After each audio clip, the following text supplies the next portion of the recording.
Bab 23. Anaya, kamu beneran besok pulang, Mas? Tanyaku pada Mas Adit dari via telepon. Aku baru bangun tidur mendapat telepon dari Mas Adit. Iya sayang, pekerjaanku semua sudah selesai. Aku sangat merindukanmu sayang. Sudah tidak sabar bertemu denganmu. Ujar Mas Adit membuatku tersenyum kecut. Aku juga merindukanmu, Mas. Cepatlah pulang. Ujarku akhirnya. Iya sayang, kamu mau oleh-oleh apa?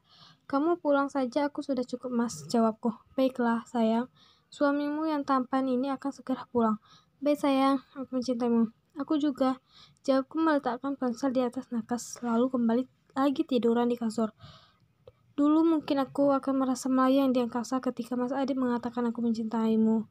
Aku merindukanmu, tapi tidak untuk sekarang. Semua itu hanya bohongan yang tidak patut untuk dipercayai. Ting, aku baru saja ingin kembali tidur tapi tidak jadi karena mendengar suara ponselku. Tanpa sadar, senyumku mengembang ketika mengetahui pesan itu dari Abi. From a Nying boy. Nai, mau temani aku ke makam bunda? Aku mengurutkan kening. Ibu Abi sudah meninggal, sungguh aku baru tahu. Memangnya aku harus tahu semuanya? Tidak, bukan? Oke. Aku hanya membalas singkat lalu bersiap untuk menggunakan atasan hitam mencocokkan dengan situasi yang ada. Tin.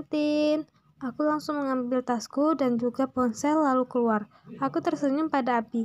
Hari ini Abi membawa motornya, sepertinya baru saja keluar dari bengkel. Mampir ke toko bunga dulu ya, Bi, ujarku membuat Abi menganggukkan kepala. Ya, Nay, aku juga sekali mau beli bunga untuk bunda, jawab Abi sedikit belum membuatku merasa ada yang berbeda dengan Abi hari ini. Mungkin karena hari ini adalah hari peringatan kematian bunda Abi. Kami telah sampai ke makam bunda Abi. Aku meletakkan bunga yang aku beli khusus untuk bunda Abi, begitupun dengan Abi. Abi juga meletakkan bunga yang ia beli di samping bungaku. Aku menepuk pelan pundak Abi lalu pergi agak menjauh dari Abi.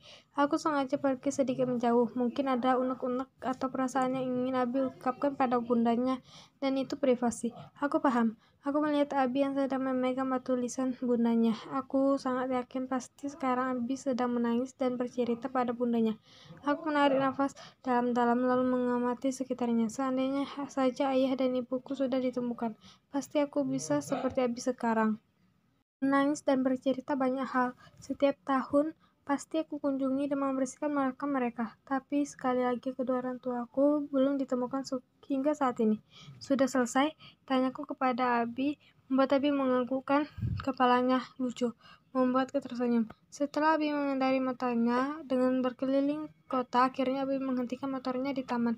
Kami sekarang duduk di taman dan kami murni hanya duduk saja.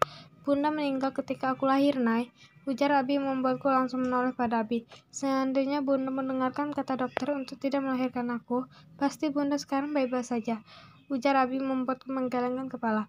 Tidak seperti itu, Abi. Saya yakin Bunda mau kamu lahir ke dunia walaupun nyawa Bunda kamu taruhannya, ujarku membuat Abi tiba-tiba menggenggam tanganku. Aku terkejut tiap detik. Tapi detik kemudian aku tersenyum. Hari ini juga hari ulang tahun aku, Nay. Bunda meninggal tepat ketika melahirkan aku. Aku nggak tahu harus kayak mana, sedih, senang, ujar Abi membuatku merasa ikut sesak. Selamat ulang tahun, Abi. Semoga kamu menjadi anak yang diharapkan oleh bunda kamu, ujarku membuat Abi perlahan terkekeh. Kado? Kamu mau kado apa? Nanti saya kasih, ujarku membuat Abi jadi antusias seperti Abi yang aku kenal. Benar apa aja? Iya, Abi. Aku mau bercinta dengan kamu, Nay, ujar Abi membuatku membuka mata. Aku dan menatap Abi tajam. Gak usah gila, Bi, ujarku garang, namun Abi kembali menatapku tajam. Aku serius, Nay. Permintaan aku cuma itu.